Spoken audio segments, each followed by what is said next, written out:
दीपावली पूर्व घटी बड़ घटना बाण विस्फोरण हो दुई जन गुरुतर होता बेले घर आजबेस्ट भांगी जाइछि।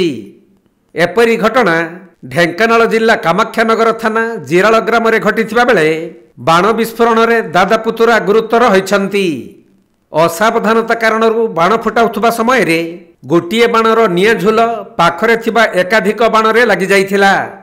फलरे भयंकर विस्फोरण हेबा सह ग्रामर विजय खुंटिया और तांको 12 वर्षीय पुतुरा ऋतुराज खुंटिया अति गुरुतर होइथिले।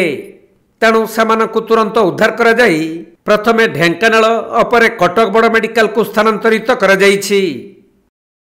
माने ये एबे तो दीपावली पळे आसिलानी छुआ टिके एक्स्ट्रा करिया पाई से बाण फुटाफुटी करूले से हाथ जलिकी गोटे पिला पूरा सीरीयस अच्छे एबे कटक रेफर हो जाइछि।